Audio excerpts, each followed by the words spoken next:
All right. All right. Oh, is it afternoon? Yeah. Good afternoon, everybody. Drew here, and I'm here with my boy, uh, the man, the myth, the legend, like I like to call him, John Chapman. John, tell us a little bit about you, man, real quick, so we can get started. Yeah, sure. So thank you first for having me and spotlighting not only my business, but other businesses that are going through changes and issues with dealing with COVID. A little bit about me. I'm native Alexandrian. My business, I started about 4 years ago, and it is called Manumission Tour Company. It's a walking and bus tour company that focuses on Alexandria's African American heritage and history. And so we expose folks to that history. And we've been rocking and rolling, and now we've hit this big snag called COVID. And hopefully today we'll talk a little bit about what that means for not only me and my business, but other businesses in the area as it relates to COVID and how we've had to adjust things and change things. Yeah, there's a lot of that going on with all of us. Um, Yeah. it's been tough on quite a few people. I had a guest who was supposed to be on yesterday who Hmm. she just had like a mini panic attack over how much money she was losing and business she may be losing, so she couldn't come on. So I had to call my dad in, and my dad was my guest yesterday. And my dad does, So I saw part of that. yeah, he does mediations now, man. So I had to teach the old guy how to use Zoom, and I think I'd rather go to the dentist and get some teeth pulled, but it all worked out in the end, right? So I have a set of questions that I ask everybody, and then we go into Yeah. a Q&A. If anybody wants to ask questions on Facebook Live, I've got it up on my phone so I can read the questions, and you and I are on a computer. So my first Yep. question is directly, not indirectly, but directly, how has COVID-19 affected your business? So I'm trying not to go on hyperbole here, but it's kind of destroyed it. I do a walking tour company, so the fact that people aren't supposed to be out of their house, people aren't supposed to be in groups, is directly what we do. We're outside, we walk in groups and go from site to site. And so um, that has kind of really touched on the focal point of what our business does. Even if we tried to do social distancing, that still would prove ineffective, because there's only so much curb space or sidewalk space for groups to get down the street. And then, knowing that it's safer for people to be home, um, we don't have very many people signing up for tours and things of that nature anyway. Most of the student tours that we've had, because schools are closed, those tours don't take place now. Right. Luckily, we've been lucky to have a couple of our bigger clients shift their time instead of outright canceling. But I would say as soon as some of the stay-home orders came down, we probably had 75% of our business that was lined up cancel, and another 25% move it to move it to the fall to see if Wow. everything is legit by then. So as you can imagine, that kind of really put us in a rough place really quickly. We had, I think our revenue for the month of February, even before tourism season, was pretty high. Yeah. And so we were going in with high expectations that people were going to have really catch on to us this year. This being our fourth year, we're still kind of in that, not startup phase, but we're just getting out of that. And so a hit like this has been quite interesting. Yeah. I want to throw a curveball here, man. And I want Yeah. to ask instead of going in the question that I usually do, I want to ask, that's what the company you started is a great idea. And Alexandria is so rich in history. What prompted you to start that business?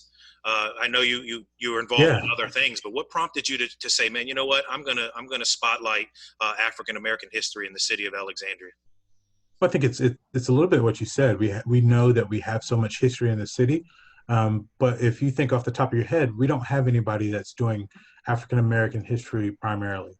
The research is there to know some of the sites that we have and to put them in context. We have not had in the past. We haven't had a private company, for-profit company, want to do that. want to say, hey, this is going to be the focal point of our business model. We're going to market and talk about Alexandria as a place for African American history. And so we started doing that. And, for the last 3 years, people have absolutely loved what we've done. We have a 5-star rating on TripAdvisor. We've received awards from TripAdvisor as well. We've received, I think we were a nominee for one of the upcoming businesses for the chamber. People have really appreciated what we've done by being able to talk openly about African American history, visit sites, tell people new history that they didn't know, and kind of connect the dots for a lot of people. And so, by not seeing that already in the market, not seeing something that we've already talked about as a city, I felt it needed to be done. As you know, I'm rather busy in other stuff as well. Yes, you are. And so when I first started, I tried to get some of the elders in the community to kind of take that on. But if you're looking at a weekly, every weekend operating tour company, that's different from telling Black history every once in a while to folks, and educating people very casually. And so folks didn't really want to do that, and so I had to step up and see how I could do that and fit it into my schedule. You've been out there leading tours, man. You were Oh out yeah, there. oh I yeah. saw I you. mean, I that's saw you one time. I almost honked the horn and yelled out the window, but I didn't want to. oh, definitely do that. Definitely do that. It Right? happens. It That happens guy. all the time. Yeah. I tell folks it's probably I would say at least a good 75% of my tours. Somebody Right. saying, "Hey, councilman, hey, how are you doing?" Right. So people are happy to see, hopefully happy to see me, but happy to see folks out in the city. And so yeah, please feel free to honk Definitely. the horn and say hi. You'll definitely get it next time. All Now, right. let me jump back into what the question I always ask, and Okay. your company's not going anywhere, right? No. You're hunkered down. You're ready to rock and roll as soon as this is over. What have you That's right. done to make sure that happens? How'd you shift or pivot to make sure that your business wasn't closed when this is over? So I think so I was looking at that question and thinking about it. So the issue is not necessarily that we didn't close, because for us, tours are a seasonal thing. So we close in the summer. I mean, excuse me, close in the winter, when nobody ever wants to walk outside. Right. And so closing up is not an issue for us. It's the fact that we had to look at what we suspend in terms of expenses. We had to talk to tour guides who usually are independent contractors themselves, about how they would support themselves. Luckily, we only brought on a couple of new folks because the season was just getting started. But because we do that, we want to connect with them and make sure they're okay. So when they come back, they feel comfortable and are comfortable enough to come back. Most of my tour guides are independent contractors who are part-time, who have other means of income. And so they're not totally devastated with this. They do have something else to rely on. But for us, we treat it as it's an off season. For me, this is one of 3 jobs I have, so I'm not totally reliant on the income from the company, which is a good thing because right now there's no income. But I think for us, it's about working with some of the clients that we lost to see how we can get them back. If there's a possibility of rearranging things, moving them, figuring out how we work with them to get them rescheduled, and trying to keep clients and look at new marketing and what new things we can bring to our business model, to hopefully, as we get out of COVID, create a real push and a yearning for folks to get out and come take tours. I mean, that you said a lot there, and I think that Yeah. All the small business owners that I've interviewed over the last couple days here have said one thing, and that's cut expenses. Yeah. Right. Yep. That's the first thing. Absolutely. Right. Absolutely. I So, mean, one of the early things for us was, we pay a decent amount in insurance. And so, that unfortunately is cut right now because we're not doing any tours, so there's nothing to insure. And talking to our broker to say, hey, or our agent, when it's go time, we'll call you again and say, hey, let's get insured and start this up. But yeah, as much as we can cut costs during this time, because we don't have anything coming in, the better. So we have a question from the live. and it Hmm. says, "What strategies are you employing to regain the interest of your clients when this is Yeah, over?" thank you. So because I have a decent amount of time, I've decided to make it a one-on-one personal ask. And so I reach out to that client, or for some of the schools, I'm trying to, get in contact with some of the leaders that put together the trips to talk to them about the company and what we're doing, talk to them about what we've done since COVID, what we're looking to do once we come out of COVID, and explain to them that we'd like their business. We are also offering a certain percentage off if they're willing to rebook with us. And so I think for us, being able to give them some incentive to come out and book is going to be the thing. I think the challenge for us is um, making sure, and this is not something I think we can necessarily do, but um, as um, as people start getting back out there, ensuring that they feel safe. One of the things I saw on a tour operators Facebook group, which actually have been tremendous in helping me and other folks get through this, because we're all kind of talking amongst each other and sharing ideas. I'm going to put in a big order for hand sanitizers Right. and give those away to folks so that they feel that after hopefully that extra layer of comfort. And so I think that one-to-one contact right now for clients, I think, is going to be the best way to go about it. We're also kind of using that same one-on-one mentality to go after new clients. Because people are home, Yeah. we know where they are and we can try to reach out to them. And so we're trying to do some of that as well. So we have another question. This is from Christine. It says, "What recommendations do you have for business owners who might not know what resources are available?" So I would say the first thing, if you're here in Alexandria, look up the AED. It's Alexandria Economic Development Partnership. Write that down, They, people. yep, they have a website, a specific site, and I'll have to share the link. I'll have to look up the link and share it with you, Drew. Okay. They have a specific small business resource page, and where that on that page they have a number of the local resources that small business owners can take advantage of. We are also, and I'll put my other cap on city council, we're also looking at some other things that we can bring to small business owners. We've already worked with the city manager um, to give some respite to some of the taxes that businesses pay, allowing them to be paid a little bit later, several months later, any fees or late fees or other additional taxes. So we're trying to do some other things along those lines for all business owners. We also, with the help of Visit Alexandria, as well as the Economic Development Partnership, they're starting to put together industry calls and chats.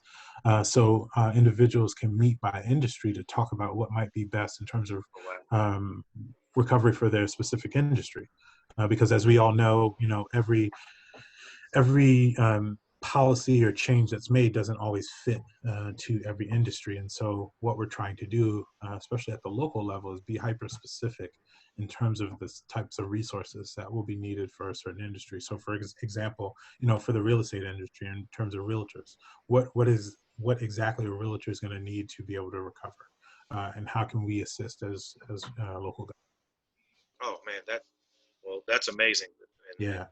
that And so that's huge. I'll share that link with you so that you Yeah. can share it with folks, and more people can get on board, because I think those little work groups of industry leaders getting together will be helpful.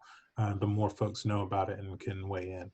Definitely. And business out the window. We're all in it together at the end of the day That's here. right. That's absolutely right. There's realtors with other companies who I'm helping. I'm coaching. My partner Eric is coaching realtors from other companies just to make Mm, sure that when this is over, man, that we all survive. We all have that's either right. have a family or have bills to pay. Um, Yeah, that's my good. my business coach has a question, and he says, Yeah. "John, where do you see yourself and your business 90 days from now?" 90 days from now. So 90 days from now, I think we're still in a place where COVID is drastically affecting the tourism market. Especially, I think we'll have seen hopefully some movement by state and local governments to get the economy back going, but I don't think that means a whole lot for the tourism industry, because I think there is another level of safety and security people need to feel before they're willing to go book a hotel or go on a family vacation or take a tour. And so I think we're still in a place where we might be closed. I think for us, we are, me specifically, I'm looking at what virtual resources that we can provide people. I was One of just the going to ask things, if you would think about doing virtual tours. yeah, Just absolutely. something to post on your website and on your Facebook Yep, to stay top of mind.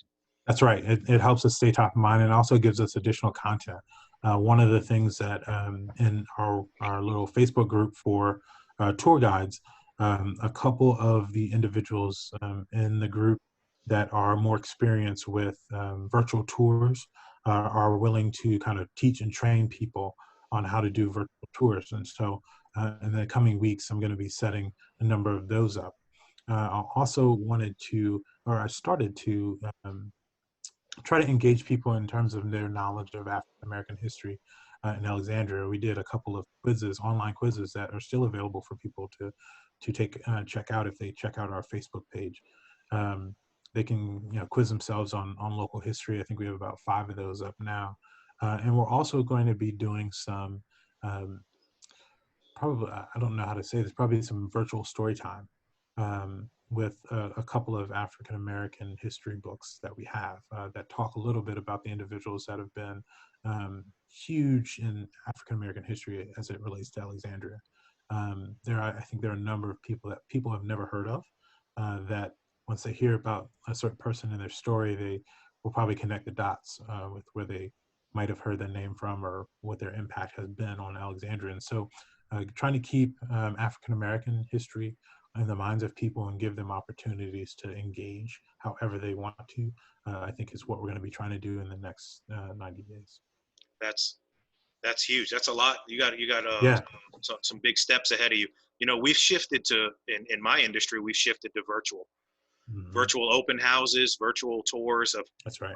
homes, and we all kind of got one of these. I don't know if you can see that. No, what is that? It's called an Osmo Mobile 3 combo. It's actually holds your phone. It's a stabilizer, Okay. and as you walk, it's a remote, so you can kind of like tour. I'll send you the link. Yeah, please Get one do. of these, and there's an app, and it helps you edit. I mean, it's Okay. huge. It's Oh, huge. nice. And Yeah, I and would definitely you ever appreciate seen something like somebody that. like That sounds great. somebody goes live and they're walking down the street and it's like their footsteps? Right. It eliminates all of that, man. It's really, Okay. really cool. I'll send you the link to that. Okay, I'm gonna cut my business coach and my partner off of questions after this one, but he says, "What is your biggest lesson learned from our current situation?"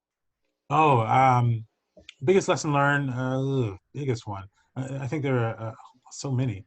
Um, Yeah, I think for me, it's about content. Being able to provide content that's outside of going on a walk. Prior to COVID, you really had to go on a walk to understand exactly what we were doing, what we were talking about. And so being able to bring something um, that's a little bit easier for people to digest or get access to is key. I think some of the virtual tours, some of the quizzes that we do, I think will help in that arena. Um, Also, I think the biggest lesson learned for all of us is, be flexible. I think we're all learning our ability to be flexible in our own businesses right now. And so for us in the Manumission Tour Company, it's really about what does that flexibility look like? yeah. How are we flexible? How are we going to really meet the needs of our clients, even if we can't do X, and what that is, and how to get over that. And so I think that's the biggest lesson we're all learning right now. Well, yeah. I mean, you hit the nail on the head with that one. All right, so let's get into some fun things, man. We talked Okay. about business. All Yeah. right, so how long have you been in Alexandria? So I've been in Alexandria all my life. The only time I left Alexandria was to go to college Okay, in Minnesota, and then the cold weather swept me right back to right on Virginia. that. How did where did you come up with the name for your tour company? So a manumission, and thank you for asking that. A manumission. Many people don't know the meaning of the word manumission. A manumission, but people do know the meaning or have heard the phrase freedom papers Right. as it relates to individuals who were enslaved. Manumission that was used for freedom papers. And so if you received a manumission, you received that set of papers that gave you your freedom um, from enslavement. Or if you were a manumitted person, that means you were one of those individuals that would have had that document. And so because it was an odd word that we don't use anymore, I thought it was a great conversation starter. And so I decided to make that the meaning of the company. And the idea that, and this kind of circles back around the idea that um, we try to educate folks around history, and knowledge is one of those things that once you get, can't really be taken away from you. And so it's one of the feeling that you have a sense of freedom around education of African American history once you've done one of our tours. I had to look it up, man, but I knew it. Yeah. Once I saw it, I was floored, and I was like, wow. Yeah. Like it's perfect for exactly what you're doing, man. That's right. Oh, okay. So you just added to your family recently? Mm-hmm. We did. I don't know if you gotta can tell hear me him. about him. Yeah, I heard it. I think I heard it. I don't know. Yeah, you probably did. A boy, John Chapman II. He was born on February 8th, and so we're a couple months into trying to get him to sleep through the night. So yeah. Wait, he was born when? February 8th. My oldest birthday, February 8th. Oh wow, okay. Great day. Yeah, great day. And yeah, guess absolutely. What? He's Andrew David Swirsky Jr. Hey, there it is. Oh, we got a little something in common here. Well, you and I have a lot in common. And I want to shout out your mom. Yeah. She's always been so nice to me every time I see her. That time that you and I made meals at the carpenter shelter, and she was telling us what to do. Yeah. Like that was a great time, and she was letting us know, like, this is what you're gonna do what Mama Chapman says, man. And I was like, yes, ma'am. Yes, that's ma'am. Right. All right. So one last piece of advice you would give any small business owner. Doesn't matter what they do. Doesn't matter what you do. I think right now, the biggest thing that's going to impact the health of your business is your network, your business network. If you have reached out to other people in the industry, and you have those connections and can talk openly about the struggles you're having, struggles they're having, and try to figure out how together everybody moves forward. I think that is a huge thing. I mean, I am so blessed to be connected to so many folks on some of the tour operator Facebook groups because the wealth of knowledge that they have and expanding and talking about what they're dealing with and how they're trying to get through, and us comparing notes about how we do that. And it's almost immeasurable because it's been such a benefit to me, and I know it's been a benefit to other tour operators as well. So making sure you have a solid business network. If you don't, I don't think there's anything stopping you from trying to create that now and reaching out to people and just asking questions and having them chat with you about their experience as well. I agree 100%. Okay, so Zoom bingo, just heard a dog bark. Sorry. Okay, so last thing I want to do is some rapid fire questions. Sure. Quick, fun. All right. What book are you reading right now? It is Footprints of African Americans in Alexandria. Okay. Last thing you binge watched? Homeland. All right. Favorite movie? Harlem Nights. All right. What have you missed most? What sport have you missed the most? Sorry. Oh man, football. Redskins draft who? Oh, don't do that to me. That's wrong. Oh. You and I are Redskins fans, man, and we see each other at the game. That's hard. I want Chase, but we need more than just one person, so it's tough. I think we stick with Chase though. If we keep two, we stick with Chase. That's what I think. Yeah, I agree. Okay, so everyone, John, tell them how they can find you if they decide to look you up or want to take a tour. And also, I know you'll tell them, but I'll also post it everywhere when we. Cool, thank you.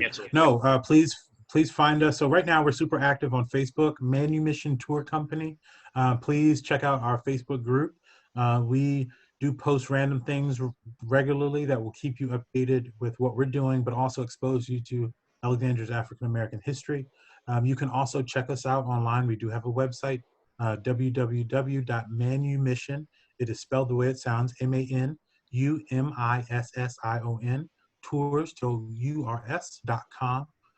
Check us out there as well. Once this is all over, please come and take a tour. We run weekly tours, February through early December. And so if this is over, hopefully by the summer, you've got all fall to take a tour with us. If this is over by the summer, we are going to try to have our annual scavenger hunt in the fall. We do an African American Heritage scavenger hunt, and you'll enjoy it as well. So we try to stay busy, and you hope that you will check us out in the meantime as well. Now, I've posted the link to his Facebook page on the Facebook Live. So go like his Facebook page and stay on top of that, and support all the small businesses we can. And John, I appreciate your time. No, absolutely. Thank you so much for doing this. Oh yeah, man. This is something that I'm passionate about. Yeah, absolutely. Especially Well, let me know. to stick together. Putting on my other hat, let me know whatever I can do to help expand this. We'd love to have you to continue to reach out and spotlight folks, so that non-business owners can know what business owners are doing. Yeah, if you can think of anybody that's willing to come on for 30 to 40 minutes, man, you let me know. Absolutely. Thanks. Yeah, I'll put together a list for you. Sweet. I'm going to end this live now, folks. Okay. If you have any questions for John, you can find him. I tagged him on my on the Facebook Live. Send him a direct message or email him. I'll post his email in the chat. Thanks, everybody. Thank you. All right, let me stop the recording, John.